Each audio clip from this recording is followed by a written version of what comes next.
पुष्पांजलि दानम करिष्यामि ओम प्रेम बाकम जजा मैदा सिसि गट्टा थांगना मासि कुंभ रासस्तुति हास करे कृष्ण पक्षे दय दैसन सुदु दैसन पुण्य तीर्थ महाशिवरात्रि पूजा पूर्वक महामान्य नंदमुनि जययुक्त कामनाय निमित्तक महाभैर स्थाने पुष्पांजलि दानम करिष्यामि जययुक्त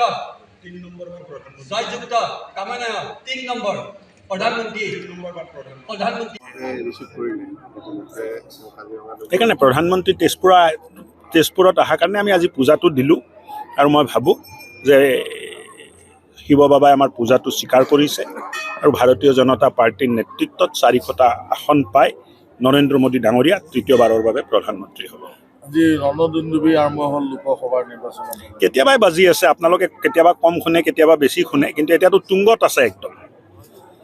কিন্তু এই দুদিনীয়া যি ভ্ৰমণসূচী, এই ভ্ৰমণসূচীত যি শৃংখল ডাঙৰীয়া লাচিত সেনা তেখেতে কাৰ বিৰুদ্ধে কৰিম বুলি কৈছে। ক'ত মানে অসম ক'ত আছে, আপুনি ক'ত কথা পাতি আছে দাদা?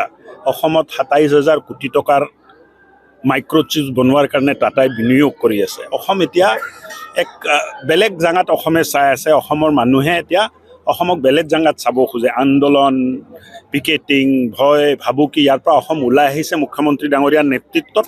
আৰু এতিয়া আগুৱাই যাবৰ কাৰণে আমি সকলোৰে প্ৰচেষ্টাত কাম চলি আছে।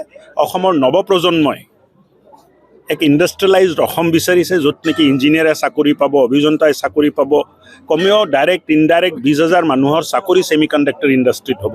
আৰু একবাৰ এই ইণ্ডাষ্ট্ৰী অহাৰ পিছত তাত ছেটেলাইট মানে ইণ্ডাষ্ট্ৰিয়েল টাউনত কিমান ইণ্ডাষ্ট্ৰী আহিব, কিমান চাকৰি হ'ব, আমি সকলোৱে তাৰ বাট চাই আছোঁ।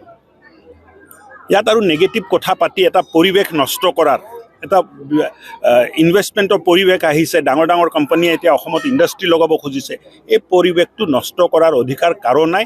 কেলে ইণ্ডাষ্ট্ৰিয়েলাইজেশ্যন যিটো হৈ আছে, উদ্যোগীকৰণ যিটো হৈ আছে, নৱপ্ৰজন্মৰ স্বাৰ্থত ইণ্ডাষ্ট্ৰিয়েলাইজেশ্যন যিটো হৈ আছে যুৱক আৰু যুৱতীৰ স্বাৰ্থত, আৰু তাৰ ওপৰত কুঠাৰাঘাত কৰাৰ অধিকাৰ কাৰো হাতত নাই বুলি মই আপুনি প্ৰধানমন্ত্ৰী পিঠিয়া চাপাডাঙ্গিয়াত অসম গণ পৰিষদৰ তেজপুৰৰ বিধায়ক, আমাৰ গণেশ লিম্বু ডাঙৰীয়া বৰচলা বিধায়ক, আৰু আমাৰ কাতি ৰূপ আছে নাই আছে ৰাঙাপাৰা বিধায়ক, আৰু আমাৰ দলৰ সতীৰ্থ গোটেইখিনি ভাৰতীয় জনতা পাৰ্টীৰ কাৰ্যকৰ্তাই বাবা ভোলেনাথৰ ওচৰত আমি পূজা দিলোঁ। আগন্তুক যি আমাৰ নিৰ্বাচন হ'ব, আমি তৃতীয়বাৰৰ বাবে নৰেন্দ্ৰ মোদী ডাঙৰীয়াক ভাৰতবৰ্ষৰ প্ৰধানমন্ত্ৰী পদত অধিষ্ঠিত কৰিবৰ কাৰণে, আৰু 400 ভোটত 400তকৈ যদি আমি অধিক আসন লাভ কৰোঁ, তাৰে আমি মহাপ্ৰভুৰ ওচৰত আমি আশীৰ্বাদ বিচাৰিছোঁ।